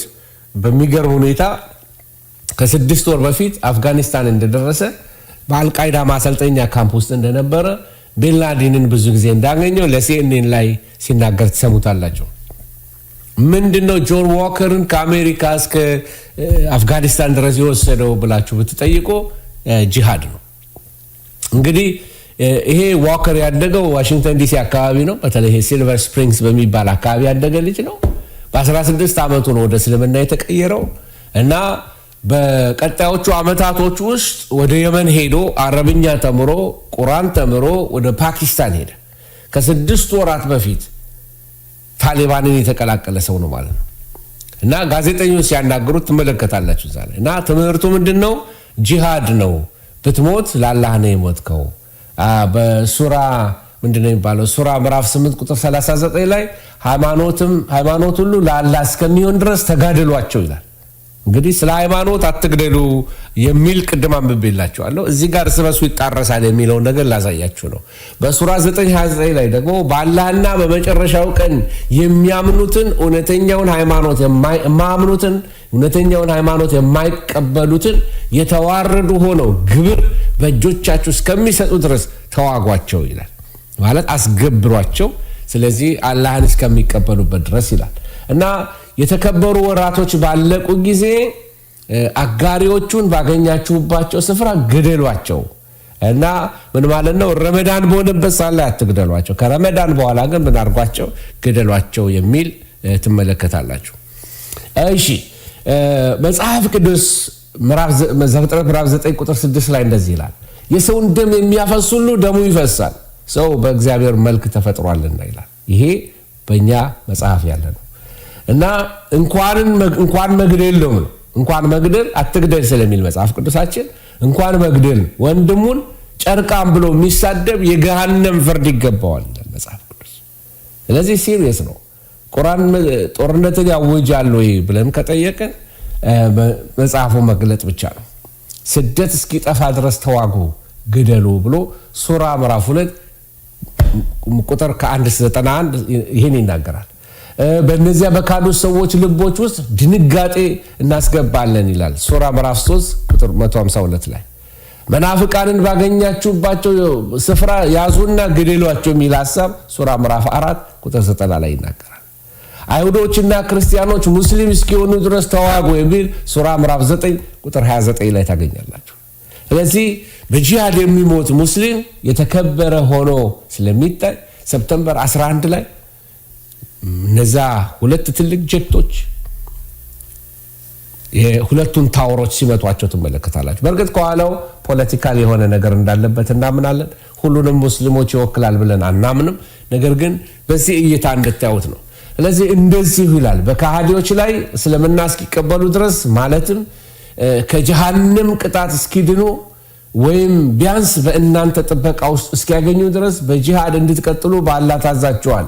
ግን ያለ አላህ ፈቃድ ቢሆን ኖሮ እርሱ ራሱ ያለ እናንተ በእርግጥ ይቀጣቸው ነበር የሚል ሐሳብ በዚሁ በቁርአን ላይ ታገኛላችሁ ማለት ነው። እና ተጋድሎን ጂሃድን ከቁርአን ጠቅሰው ሰዎች ጦርነትን እንዴት እንደሚያስነሱ ተመልክተናል። እና በተለይ ስለ እምነታቸው ሪቫይዝ ለማድረግ ከመጨረሴ በፊት ስለ እምነታቸው ሪቫይዝ ለማድረግ ያህል ኢማኖች አሏቸው አልኳቸው። ኢማን ማለት እምነት ማለት ነው። 6 አይነት ዋና ዋና እምነቶች እንዳሏቸው፣ የመጀመሪያው ብቸኛ ፈጣሪ ሲያይ ሰጪና የነገር ሁሉ መያዣ በእጁ ያለው ነው ማለት እግዚአብሔር አላህ የሁሉ ነገር ምንጭ እንደሆነ፣ በመላእክት ያምናሉ። መላእክት የብርሃን ፍጥረታት እንደሆኑ ያምናሉ። የአላህ ታዛዥ ባሪያዎች እንደሆኑ ያምናሉ። የታዘዙትን ይሰራሉ፣ ማመፅ አይችሉም ብለው ነው የሚያምኑት። መጽሐፍ ቅዱስ ግን እግዚአብሔር ኃጢአት ላደረጉ መላእክት ብሎ ይናገራል ጴጥሮስ ላይ። ስለዚህ መላእክት ሊሳሳቱ እንደቻሉ በሰይጣን ታሪክ ላይ ትመለከታላችሁ። በመልእክተኞቹ ሌላ የምትመለከቱት መልእክተኞቹን እንደ ሙሴ፣ ኢሳ፣ ኢብራሂም እነዚህ በእነዚህ ያምናሉ። በሙሴ ያምናሉ፣ በኢየሱስ ያምናሉ። ቁርአኑ ኢየሱስ ኢብራሂም ማለት አብርሃም ነው። እነዚህ ሁሉ እስላሞች ነበሩ ብለው ነው የሚያምኑት። በመጽሐፉ ያምናሉ፣ በራሳቸው መጽሐፍ በቁርአን ያምናሉ። ከመዝሙረ ዳዊትን ያምናሉ። እንደገና ደግሞ ኢንጂል ወይም ደግሞ ወንጌላትን ያምናሉ። ግን በራሳቸው መንገድ የራሳቸው ኢንተርፕሬቴሽን አለ። እሺ፣ ሌላው ከመጽሐፉ ሌላ በመጨረሻው ዘመን ያምናሉ። በመለኮት ቅድመ ዕቅድ ያምናሉ። ማለት አላህ የወሰነው ይሆናል የሚለው መረዳት አላቸው። እነዚህም ቤዚክ የሆኑ የነሱ ኢማኖች ናቸው። ይሄንን እንግዲህ በተቻለ መጠን ፌር ለመሆን በመጠንቀቅ እንደተናገርኩኝ ታስተውላላችሁ። ቁርአኑ አላህና የመጽሐፍ ቅዱሱ እግዚአብሔር አንድ ናቸው ወይ የሚል ጥያቄ ደርሶኛል። ይህንን እንግዲህ ስለ ፖሊቴይዝም ስናገር ነበረ። ለነሱ እኛ ክርስቲያኖች የምናመልከው ስላሴ ፖሊቴይዝም ነው። ብዙ ጣዖታትን ማምለክ ነው። በጣም ጸያፍ ነው። እንዴት አላህ ሶስት ነው ይላሉ? እና መረዳታቸው እነሱ የሚያዩበትን አይና እኛ ስላሴ የምንለው በምን መንገድ እንደሆነ እና ከአላህ ጋር ሌሎችን እኩያ ያረግን ስለሚመስላቸው ኦፌንድ ያረጋቸዋል። ስለ ስላሴ ስትናገሩ፣ ስለ ኢየሱስ ስታወሩ፣ የቁርአኑ ኢየሱስን በተመለከተ ደግሞ ስታወሩ በቁርአን ውስጥ ወደ 25 ቦታዎች ላይ በስም ኢየሱስ ተጠቅሷል ወይንም ኢሳ ተጠቅሷል። እና ቅዱስ ቁርአን የአላህን መልእክተኞች ያከብራል። ሙስሊሞቹም አይደለም ለ1400 ዓመታቶች ያህል ይህንን ሲያደርጉ ኖረዋል። እና በቅዱስ ቁርአን ውስጥ በክርስቲያኖች ዘንድ በጣም የማዋረድ ንግግር በቅዱስ ቁርአን ላይ ይናገራሉ። በኢየሱስ ላይ ግን አንድ ሙስሊም ትክክል መጥፎ ነገር አይናገርም የሚል ነገር ኤክስፕረስ ያደርጋሉ። ምን ማለት ነው? ኢየሱስ የኛም ኢሳ የኛም ነብያችን ነው። ስለዚህ እኛ ሪስፔክት እናደርገዋለን እና እኛ ኢየሱስን አንሰድብም የሚል እንትን አላቸው። እግዚአብሔር ይባርካቸው፣ መልካም ነው። ግን በመጽሐፍ ቅዱስ ላይ እኛ ኢየሱስ የምንለው ኢየሱስ ከሞቶ የተነሳ ነው። መቃብርን ፈንቅሎ የተነሳ ነው። የቁርአኑ ኢየሱስ ጻድቅ ነቢይ ነው። የቁርአኑ ኢየሱስ የተወለደ ነው። ትክክል ነው። የቁርአኑ ኢየሱስ የእስራኤል ሐዋርያ እንደ አዳም የሆነ ያልተሰቀለ ከሐዋርያት የማይበልጥ አምላክ ያልሆነ ከወንጌል ጋር የተላከ የእግዚአብሔር ልጅ ያልሆነ እና ተልኮ የተሰጠው ሚሽን ራሱ የተወሰነ የሆነ ደቀ መዛሙርቱ ደግሞ የእግዚአብሔር ረዳቶች እንደሆኑ አርጎ ነው የሚስለው ቁርአን። ምናልባት ፎቶግራፍ ልታነሱት ካላችሁ አሁን የተናገርኩት ይሄንን ነው። የቁርአኑ ኢየሱስ እና በቁርአኑ ኢየሱስ ላይ የምትመለከቱት ነገሮች አሉ። ቁርአን ምዕራፍ 21 ቁጥር 26 ላይ አላህ ልጅ አልወለደም ከእርሱም ጋር ምንም አምላክ የለም። ይሄ እነሱ ከቁርአናቸው ላይ የተጠቀሰ ነው እና በዚህ ኤሪያ ላይ ዳሰሳ ነው ማድረገው፣ ዲቴይል አይደለም። በዚህ ላይ ኤክስፐርት የሆኑ ሰዎች የሚናገሩበት የተሻለ ነገሮች አሉ። አንዳንድ ዌብሳይቶችን መጨረሻ ላይ ሰጣቸዋለሁ። የመርያም ልጅ አልመሲህ ኢሳ የአላህ መልእክተኛ ብቻ ነበረ። አላህ አንድ አምላክ ነውና ክብር ለእርሱ ይግባው ብለው ይጽፋሉ። ይህም ከመጽሐፋቸው ላይ ነው እና ይህ አሁን ያልኩት ነው። እንደዚህ ይላል፣ እኛ የአላህ መልእክተኛ የማርያምን ልጅ አልመሲህ ኢሳን ገደልን ባሉ ወይም በመኩራራት አልገደሉትም፣ አልሰቀሉትም። ግን ለነሱ ተገለጠላቸው። ምንም እውቀት የሌላቸው በጥርጣሬዎች ተሞልተዋል ብሎ እንዳልሞተ የቁርአኑ ኢየሱስ የሞተ እንዳልሆነ የሚያሳይ ነው። የመጽሐፍ ቅዱሱ ኢየሱስ ማን ነው? መጽሐፍ ቅዱስ እኛ የምንረዳው ኢየሱስ ያነበብነው ኢየሱስ የእግዚአብሔር ልጅ ኢየሱስ ክርስቶስ ብሎ ማርቆስ 1:1 ገና ሲጀምር አላህ ልጅ የለውም ነው የሚለን ቁርአን። እኛ ደግሞ መጽሐፋችን የሚነግረን የእግዚአብሔር ልጅ ኢየሱስ ክርስቶስ ብሎ ነው የሚጀምርልን። እሺ አየውም እርሱም ይህ የእግዚአብሔር ልጅ እንደሆነ መስክሬአለሁ ይላል ዮሐንስ ወንጌል ምዕራፍ 1 ቁጥር 34 ላይ የእግዚአብሔር ልጅ እንደሆነ ሐዋርያው ሲመሰክር ታያላችሁ። ዮሐንስ ምክንያቱም ደቀ መዛሙርት የአላህ ረዳቶች ናቸው ካላችሁ ረዳቶቹ የጻፉትን ተመልከቱ። ዮሐንስ 1 ላይ የሚናገረው ይሄንን ነው። 1:49 ናትናኤል አንተ የእግዚአብሔር ልጅ ነህ ብሎ ሲናገር ታያላችሁ። ዮሐንስ 20 ቁጥር 30 ነገር ግን ኢየሱስ እርሱ ክርስቶስ የእግዚአብሔር ልጅ እንደሆነ ታምኑ ዘንድ ይህ ተጽፏል፣ አምናችሁ በስሙ ሕይወት ይሆንላችሁ ዘንድ። ክብር ለእግዚአብሔር ይሁን። ይሄ መጽሐፍ ቅዱሱ ኢየሱስ የኛ መጽሐፍ የሚነግረን ኢሳ ይሄንን ነው። መልካም ዜና የሆነ የሐዋርያት አዋጅ የነበረ ለተቃዋሚዎች ቅጣት ዓለምን ያሸነፈ ኢየሱስ የእግዚአብሔር ልጅ እንደሆነ ካላመነ እግዚአብሔር እንደ ሐሰተኛ መገመት እንደሆነ እነዚህን ሐሳቦች በተደጋጋሚ በመጽሐፍ ቅዱስ ውስጥ ትመለከታላችሁ። በወልድ ውስጥ ሕይወት እንዳለ ይህንን መጽሐፍ በአንደኛ ዮሐንስ ላይ ይጠቅስልናል። የዘላለም ሕይወት ብሎ የሚጠራው በራሱ ኢየሱስ ክርስቶስን እንደሆነ ይነግረናል። ስለዚህ የመጽሐፍ ቅዱሱ ኢየሱስ ማን ነው? የመጽሐፍ ቅዱሱ ኢየሱስ በአንደኛ ዮሐንስ 5 ላይ ምን ይላል? የእግዚአብሔር ልጅ እንደመጣ እውነተኛም የሆነውን እናውቅ ዘንድ ልቦና እንደሰጠን እናውቃለን። እውነተኛም በሆነው በእርሱ አለን። እርሱም ልጁ ኢየሱስ ክርስቶስ ነው። ይህ እውነተኛ አምላክና የዘላለም ሕይወት ነው። ልድገምላችሁ ይህን ጥቅስ። የእግዚአብሔር ልጅ እንደመጣ እውነተኛም የሆነውን እናውቅ ዘንድ ለእኛ ምን ሰጠን? ልቦናን ሰጠን። ልቦና እንደሰጠን እናውቃለን። እውነተኛ በሆነው በእርሱ አለን፣ በኢየሱስ ክርስቶስ። እርሱም ማን ነው? ልጁ ኢየሱስ ክርስቶስ ነው። ስለዚህ የወልድን ልጅነት የኢየሱስ ክርስቶስን ልጅነት መጽሐፍ ይነግረናል። አት ሴም ታይም ደግሞ ይህ እውነተኛ አምላክ እና የዘላለም ሕይወት ነው። ኢየሱስ እሱ የዘላለም ሕይወት ነው። ኢየሱስ እሱ እውነተኛ አምላክ ነው። ይሄን ለጆቫ ዊትነሶቹም ንገሩልን። እሱ እውነተኛ አምላክ ነው። ይህንን መጽሐፍ አስረግጦ ነገር ግን በአሜሪካን ሀገር ኔሽን ኦፍ ኢስላም የሚባሉ ሰዎች አሉ። እነዚህ ሉዊስ ፋራካን እንደዚህ የሚበጠብጡ አክቲቪስቶችና ፖለቲካንና ዘርንና ሃይማኖትን ቀላቅለው ማለት ነው። እና ይሄ ኔሽን ኦፍ ኢስላም በዘር ጉዳዮች ላይ የሚያጠነጥን ነው። አሁንም በዚህ ዘመን ብዙ ሰዎች አሉ ዘርንና ክርስትናን የሚቀላቅሉ፣ ልክ እንደዛ ዘርን፣ ቀለምን፣ ነገድን የሚቀላቅሉ ማለት ነው። እና ይሄ በጥቁር ሰዎች በጥቁር ሕዝብ ላይ አሉታዊ የሆነ መጥፎ የሆነ ነገርን ያደረጉብኝ ነጮች ናቸው የሚል ጥላቻን የሚዘራ የሄት ትምህርቶች ትመለከታላችሁ፣ ወይም የጥላቻ ትምህርቶች እና እስልምናን ተደብቆ በየእንትኖች ውስጥ በየወህኒ ቤቶች ውስጥ እየሄዱ ነጮቹን ዲመናይዝ አድርገው ጥቁሮቹን እስላም የሚያደርጉ ኔሽን ኦፍ እስላም ይባላሉ። በጣም ኃይለኛ የሆነ አደገኛ ስራ አሜሪካ ውስጥ እየሰሩ ያሉ ሙስሊሞች ናቸው። ኔሽን ኦፍ እስላም ይባላሉ።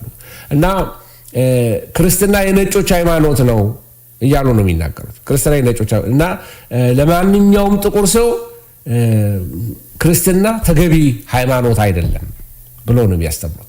ይሄ የኔሽን ኦፍ እስላም ትምህርት ነው። ስለዚህ እስልምና ከጅማሬው ምን እንደሚመስል ስልጣኑን ከየት እንዳገኘ ከቁርአን ከሐዲስ ከሱና ከኢጅማ እንዳገኘ አስተምህሮ ምን እንደሚመስል እነዚህን ነገሮች ለማሳየት ሞክሬያለሁኝ። እምነት ወይንም ሻዳ ምን እንደሆነ፣ ሳላት ምን እንደሆነ፣ ዝካት ምን እንደሆነ፣ ጾም ምን እንደሆነ፣ ሀጅ ምን እንደሆነ እነዚህን ነገሮች ለማሳየት ሞክረናል። ዛሬ ደግሞ ስለ ጂሃድ ምን እንደተመለከትን ጂሃድ አዎንታዊና ፖዚቲቭና ኔጌቲቭ መልክ እንዳለው እና ማወቅ ያለብን ታዲያ ማንን ነው? ይሄ ጥሩ ጥያቄ መጠየቅ አለብን። ማንን ነው ማወቅ ያለብን? መጽሐፍ ቅዱስ እንድናውቅ የሚነግረን ራሳቸው ነቢዩ መሐመድም ሪስፔክት እንዳላቸው እስልምናም ወይንም ቁርአንም የሚነግረን ነገር ኢሳ መጥቶ ፈራጅ እንደሚሆን ይነግረናል። እና ግን መጥቶ ክርስቲያኖችን ያጠፋል ነው የሚሉት። እና መጽሐፍ ቅዱስ የሚነግረን ደግሞ ሌላ ነው። ጴጥሮስ ስለዚህ ሲነግረን ስብከቶቹን የጴጥሮስን ትምህርት ስትመለከቱ ኢየሱስ ክርስቶስን ትኩረት እንድንሰጠው የተሰበኩ ስብከቶች ሲናገር በሐዋርያት ሥራ ምዕራፍ 3 ቁጥር 15 ላይ የሕይወትን ራስ ገደሉት ብሎ ይናገራል ስለ ኢየሱስ ሲናገር። ስለዚህ ኢየሱስ ክርስቶስ የሕይወት ራስ ነው። ኢየሱስ ሞተ የሚለው ወንጌልን ካወጣችሁት ክርስትና አይደለም። ተነሳ ብቻውን ወንጌል አይደለም። ተወለደ ብቻውን ወንጌል አይደለም። ኢየሱስ ሞተ የሚለውን ካወጣችሁበት ጎዶሎ ወንጌል ነው። እስልምና ላይ የደረሰው ይሄ ነው። የጎደለ ነገር አለ። ይህ መስቀል ላይ የወጣው ኢየሱስ ደሙን ያፈሰሰውን ኢየሱስ ሰይጣን ሲጋረድባቸው ትመለከታላችሁ። ስለዚህ ለኃጢአታችን ሞተ፣ ለኃጢአታችን ተቀበረ፣ ለኃጢአታችን ተነሳ። እኔ በእስልምና ብቻ አይገርመኝም። እኔ የሚገርመኝ ክርስቲያን ነን ብለው ኢየሱስ እንደሞተ፣ ኢየሱስ እንደተቀበረ፣ ኢየሱስ እንደተነሳ ለመስበክ አፋቸው የተያዘ አብያተ ክርስቲያናትን አዝናለሁ። በተለይ አዲሱ ትውልድ ላይ ስለ መንፈስ ቅዱስ ስበክ በሉት እየተንፈቀፈቀ ይሰብካል። ስለ ጸጋ ስጦታ በሉት እየተንፈቀፈቀ ይሰብካል። ስለ ኢየሱስ ሞት ተናገር በሉት፣ ስለ ኢየሱስ መቃብር ተናገር በሉት፣ ስለ ኢየሱስ ትንሣኤ ተናገር በሉት። there is no power የለውም፣ ኃይል የለውም። በቃ ያለው ሱፐርፊሻል ወንጌል ትክክለኛ መሰረት እንደሌላቸው የምታውቁት ይሄን ነው። ስለ ሂሊንግ አድምቀው ይሰብካሉ። ስለ ተአምራቶች፣ ስለ ድንቃ ድንቆች፣ ስለ ተለያየ ነገር ይናገራሉ። ግን ስለ ኢየሱስ ሞት መናገር አይችሉም። ስለ ደሙ መናገር አይችሉም። ስለ ስቅለቱ መናገር አይችሉም። አሳፋሪ ነው። ክርስትና አይደለም። ደም የሌለው ክርስትና፣ መስቀል የሌለው ክርስትና፣ ትንሣኤ የሌለው ክርስትና አይደለም። ኢየሱስ የተቀነሰበት ወንጌል ምንድነው ካላችሁ ኢየሱስ ያልተሰቀለበት ማለት ነው። ደም አልባ ወንጌል፣ ደም አልባ ክርስትና አይደለም። ስለዚህ ኢየሱስ ለኃጢአታችን ሞተ፣ ተቀበረ፣ ተነሳ ብሎ አንደኛ ቆሮንቶስ ምዕራፍ 15 ቁጥር 3 ላይ የሚነግረን እውነት የቤተ ክርስቲያን አውታር እውነት ነው። የሕይወትን ራስ ሰቀሉት፣ ገደሉት። ጴጥሮስ የሰበኩትን ተመልከት፣ ሐዋርያት የሰበኩትን ኢየሱስ እነ ጳውሎስ የሰበኩትን ተመልከት ሐዋርያት 18 ላይ እነ ማቴዎስ 16 ላይ ተመልከቱ። ስለ ኢየሱስ ክርስቶስ ነበር ሴንተራቸው። ማወቅ ያለብን ኢየሱስን ነው። ኢየሱስ ላይ ሲመጣ ዕብራውያን 12 ምንድን ነው የሚለው? የእምነታችን ጀማሪና ፈጻሚ አልፋና ኦሜጋ የሆነው ማን ነው? ኢየሱስ ክርስቶስ ነው። እሱ ላይ ነው ፎከስ ማድረግ ያለብን ወገኖቼ። ሆይ ሙስሊም ሆናችሁ ሃይማኖታዊ ክርስቲያንን የምትሉ ሰዎች ሁሉ ሐዋርያት ሥራ ምዕራፍ 4 ቁጥር 12 እንደዚህ ይላል፣ መዳን በሌላ በማንም የለም። ልድገመው፣ መዳን በሌላ በማንም የለም። እንድንበት ዘንድ የሚገባን ለሰዎች የተሰጠ ስም ከሰማይ በታች ሌላ የለም። ማንም አያድንም፣ ኢየሱስ ብቻ ያድናል። ብዙ ጻድቃን አሉ፣ አዎ። ብዙ ቅዱሳን አሉ። ብዙ እግዚአብሔር የሰራባቸው ሰዎች አሉ። ትክክል። አስደናቂ ምስክርነት ያላቸው ሰዎች ሊኖሩ ይችላሉ። እነሱ ሁሉ ግን አያድኑ። ጴጥሮስ አያድንም፣ ሐዋርያት አያድኑም። መዳን በሌላ በማንም የለም። እንድንበት ዘንድ የሚገባን ለሰዎች የተሰጠ ስም ከሰማይ በታች ሌላ የለምና። ሙስሊም ሆናችሁ ክርስቲያኖች ሆናችሁ ለመዳን መንገዱ አንድ ነው፣ እሱም ኢየሱስ ክርስቶስ ነው። በሱ ያመነ የዘላለም ሕይወት አለው። በሱ ያላመነ እናምናለን እኮ በሱ ምን ብለህ ነው የምታምነው? በኢየሱስ ክርስቶስ ያላህ ልጅ አይደለም ብለህ ነው የምታምነው? ኢየሱስ ክርስቶስ የእግዚአብሔር ልጅ እንደሆነ ለሚያምነው ለነሱ ሕይወት አላቸው፣ የዘላለም ሕይወት አላቸው። ስለዚህ በክርክር ደግሞ አናሳመንም ሙስሊሞችን። ለሚቴሉ የስ እውነትን ልናስተምራቸው እንችላለን፣ ሊሰሙን ይችላሉ። ልብን የሚለውጥ ግን ጌታ ነው። ስለዚህ ምን እናደርግላቸው? መጸለይ። አንደኛ አፕሊኬሽን ነው ብነግራቸው ምን እናደርግ? ለምን አንጸልይላቸውም ታዲያ? ባህላቸውን አለማወቃችን እንዳንጸልይላቸው አድርገውናል ወገኖች። ሁሉም ሙስሊሞች አንድ ስለሚመስሉን ሳናውቅ እንፈራቸዋለን። ቴሮሪዝም ሁሉ እስላም እንደዛ ይመስለናል። ነው፣ እንደዛ አይደለም። ልንጸልይላቸው ይገባል። እነሱንም ጌታ ይወዳቸዋል። እነሱም በእግዚአብሔር አምሳል የተፈጠሩ ፍጥረቶች ናቸው። እነሱም የእግዚአብሔርን መንግስት እንዲወርሱ የእግዚአብሔር ፈቃድ ነው። እንደውም በመጨረሻው ዘመን ብዙ እስላሞች ወደ ወንጌል ይመጣሉ። ብዙ ወንጌል ሰባኪዎች እስላሞች ይሆናሉ። ምን ማለት ነው? እስላሞች ወደ ጌታ ይመጣሉ። ጌታ ራሱን ይገልጥላቸዋል። አዳኝነቱን ይመለከታሉ። ሰማዕታት ይሆናሉ። ወገኖች ሆይ ለምን አንጸልይላቸውም? ይሄ አንዱ ለሙስሊሞች እንድትጸልዩ ላሳስባችሁ ነው ዛሬ። ይህንን ትምህርት ከተማርን በኋላ ለምትመሰክሩም ላበረታታችሁ ነው። እግዚአብሔር መልካም ጎረቤት እንድንሆናቸው ይፈልጋል። እንድንጸልይላቸው፣ እንደገና መልካም ጎረቤት እንሆናቸው። እንደ ሰዎች ናቸው እንደናንተ። ሃይማኖታቸውን ካወቃችሁ፣ የማይወዱትን ካወቃችሁ ጥሩ ሰዎች ሁኑላቸው፣ ጥሩ ጎረቤት ሁኑላቸው። እኛ ወንጌላችን የሚያስተምርን ጥሉ፣ ግደሉ፣ አሳዷቸው፣ ክርስቲያን እስኪሆኑ አጥፏቸው አይልንም እንደ ሌላ መጽሐፍ። የኛ መጽሐፍ የሚያስተምርን ኢየሱስ የሰላም ንጉሥ ነው። ክብር ለእግዚአብሔር ይሁን። ሙስሊሞች መዳን ያስፈልጋቸዋል። ሙስሊሞች መንገዱን አያውቁትም። ሙስሊሞች ወደ እውነት የሚያሳያቸውን በትህትና ሊሰሙ ፈቃደኞች ናቸው። ስለዚህ በክርክርና በሙግት መንፈስ፣ በጠብና በክርክር መንፈስ ሳይሆን በህይወት ወንጌል እንስበክላቸው፣ በፍቅር አብረናቸው እንኖር። እኔ ወደ ደሴ አንድ ዘመን ላይ ሄድኩና ሰርግ ነበረ። አክቹአሊ ጨፋ የሚባል ቦታ ነው። ሰርግ ነበር። እዛ ሰርግ ላይ ከገረመኝ ነገር አንዱ በዚህ ጋር የሙስሊም ምግብ ነው፣ በዚህ ጋር ደግሞ የክርስቲያን ምግብ ነው። ሁሉም እየተነሳ ይበላል እና አብረው ተቀምጦ አትለዩቸውም ምናልባት እና በሰላም ነው የሚኖሩት። አንዳንዶቹ ወልደ ማርያም አሊ ናቸው ማለት አያታቸው ጋር እስልምና አለባቸው፣ እዚህ ጋር ክርስትና ተነስተዋል በኦርቶዶክስ ስርዓት እና በሰላም ይኖራሉ። በዛ ሌቭል እንኳን ያሉ ሰዎች ዳግም ሳይወለዱ እንኳን ዳግም የተወለደ ሰውማ አይደለም ክርስቶስን ማሳየት አለበት እና ለሙስሊሞች ልንጸልይላቸው ይገባል ያልኳችሁ ነው። ጥሩ ጎረቤት እንድንሆናቸው ነው። የባሪያና የጌታ ግንኙነት ነው እነሱ የሚያውቁት። የአባትና የልጅ ህብረት ከእግዚአብሔር ጋር የላቸውም። ስለዚህ ልንጸልይላቸው ይገባል። እግዚአብሔር አባት ነው። ለአንድ ሙስሊም የማይገባው ነገር በፍጹም ይሄ አንዱ አይገባቸውም። እግዚአብሔር አባት እንደሆነ ያስተማረን ጌታ ኢየሱስ ክርስቶስ ነው። አባታችን ሆይ በሰማያት የምትኖር በሰማይ ያለ አባታችሁ እያለ እግዚአብሔርና በእኛ መካከል ያለው ሪሌሽንሽፕን አቀረበው። አባት ሩሩህ አባት እንደሆነ ሊያሳየን ሞከረ። ስለዚህ የባሪያና የጌታ ግንኙነት ነው በሙስሊም ወይም ደግሞ የሎርድ ወይም የማስተርና የስሌቭ ግንኙነት ነው እንጂ ያለው የአባትና የልጅ ግንኙነት አይደለም ያለው። ይሄ ምን ያሳያቸዋል? የጸጋው መገለጥ የላቸውም። የጸጋው ምንነት አልበራላቸው። ብዙ ሙስሊሞች ወደ ወንጌል ደግሞ እየመጡ እንደሆነ እንድታውቁ ያስፈልጋል። ብዙ ጊዜ ሲወራ በቃ አይደለም ዓለም ሁሉ የሰለመ ነው የሚመስለን። እንደዛ አይደለም። በጣም ብዙ ሙስሊሞች ወደ ወንጌል እየመጡ ነው። በጣም ብዙ ሙስሊሞች በውሃ እየተጠመቁ ነው። በጣም ብዙ ሙስሊሞች ወንጌል ሰባኪዎች እየሆኑ ነው። ቸርቾቻችንን ተመልከቱ። ቅልቅል ነው። ከሙስሊም ባክግራውንድ የመጡ ሄዱ ሀገር ቤት በጣም የሚገርም ምስክርነቶች ትሰማላችሁ። ባለፈው 400 ሙስሊሞች ጌታን የተቀበሉበትን ቪዲዮ መለከት ነበረ። ይሄ ለአንዳንዶች ሊያሳዝናቸው ይችላል። እንዴት የሰው ሃይማኖት ትነካላችሁ ሊሉን ይችላሉ። ግን በፈቃዳቸው ሰው ሃይማኖቱን የመምረጥ ወይም ደግሞ ወንጌልን ሰምቶ አይኑ ሲከፈትለት ጌታን የመቀበል መብት እንዳለው ነው። ስለዚህ ብዙ ሙስሊሞች እየዳኑ ነው። ብዙ ሚስዮናውያን ወንጌል እየሰበኩ ነው። ስለዚህ ገንዘባችሁን እዛ ላይ ኢንቨስት አድርጉ። መሄድ ያልቻላችሁ ላኩ፣ ሌሎችን የሚሄዱትን ደግፏቸው። ብዙ ሙስሊሞች ወደ ወንጌል እየመጡ ስለሆነ ወገኖች። ስለዚህ የተለያየ አይነት ሪሶርስ ደግሞ ከፈለጋችሁ ስለ እስልምና ለማወቅ በለጠ ዲቴይል ማወቅ ፈልጋለሁ ካላችሁ ይሄ ለመገ ይሆናችኋል የሰጠዋችሁ።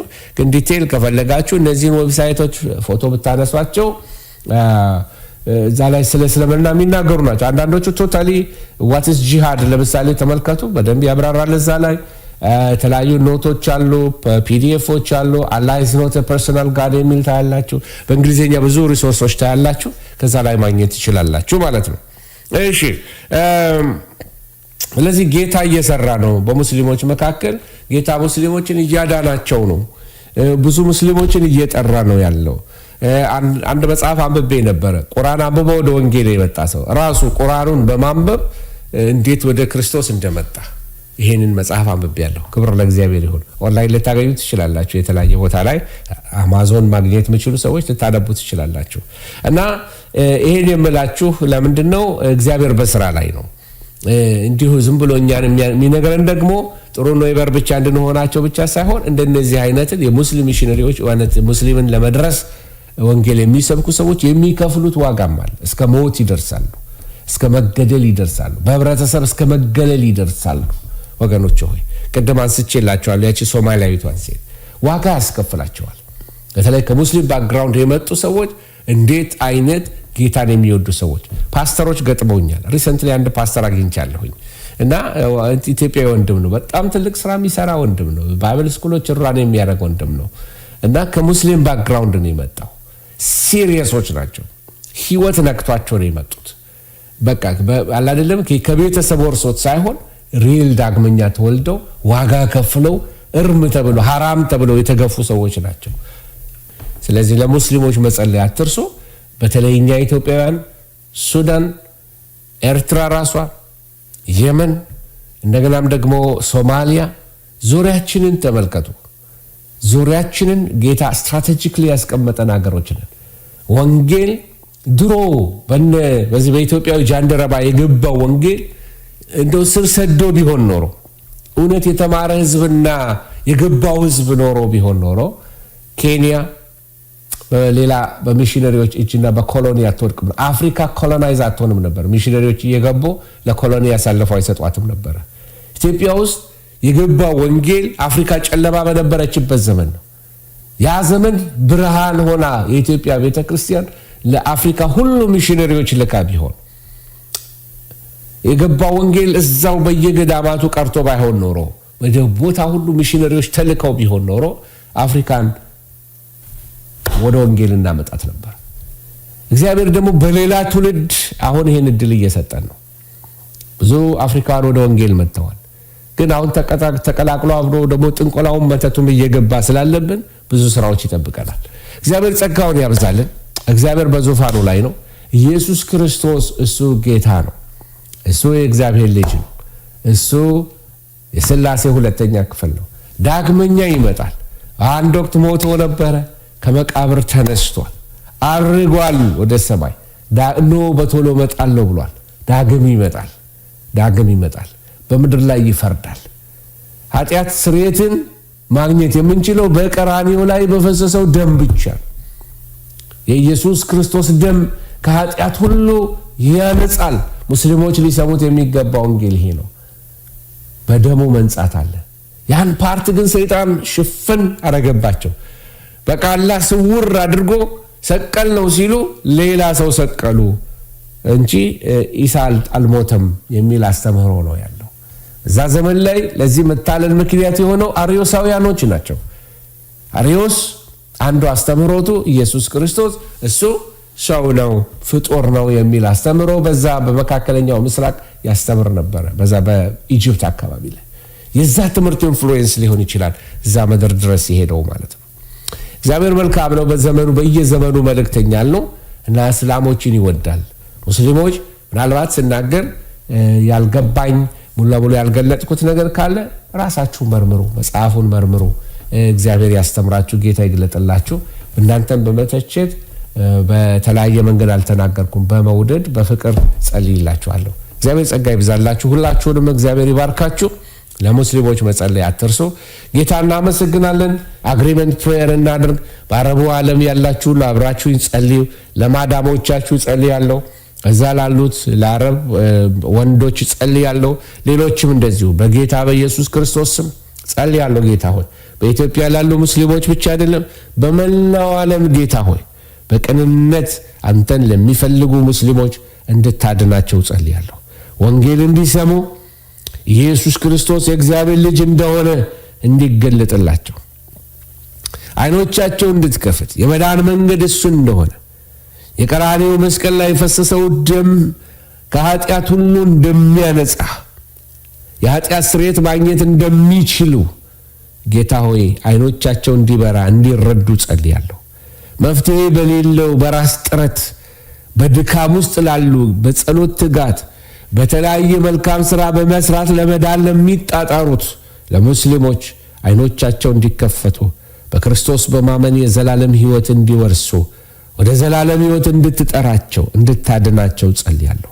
አባት ሆይ ይህንን ሕዝብ ጌታ ሆይ በሰሜን አፍሪካ፣ በሚድል ኢስት፣ በሩቅ ምስራቅ፣ በአውሮፓ፣ በሰሜን አፍሪካ፣ በሰሜን አሜሪካ፣ በላቲን አሜሪካ ያለውን ሕዝብ አውስትራሊያ ያሉትን ሙስሊሞች ሁሉ እንድታይ ቅዱስ የእግዚአብሔር መንፈስ እንድትረዳቸው ጌታ አይኖቻቸው እንዲከፈቱ መዳን እንዲሆንላቸው ይሄ ለሃይማኖት ያላቸው ቅንዓት ጌታ ሆይ እንዲለወጥ ወደ ወንጌል እንዲመጡበት ጌታ ሆይ ለዘመን መጨረሻ እግዚአብሔር አባት ሆይ አይኖቻቸው ተከፍተው መሲሁን እንዲያዩት የሞተላቸውን ያዳናቸውን ኢየሱስ ከነቢያት ጋር ሳይሆን ከነቢያት የተሻለ እሱ እንደሆነ እንዲያውቁ አይኖቻቸው እንዲከፈት ጸልያለሁ።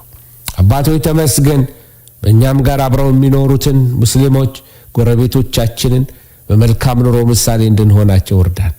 ይቅር በለን ባሰናከልናቸው ነገር፣ ይቅር በለን እውነተኛ ምሳሌ ባልሆንበት ነገር፣ ይቅር በለን በየሚዲያው ላይ እግዚአብሔር አባት ሆይ ያልሆነ ነገር ባሳየንበት በታየንበት በተገለጠብን ነገር ይቅር በለን።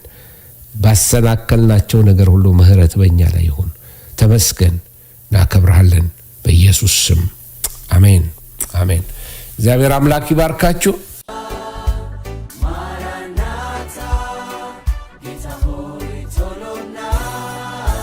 Maranatha, Gita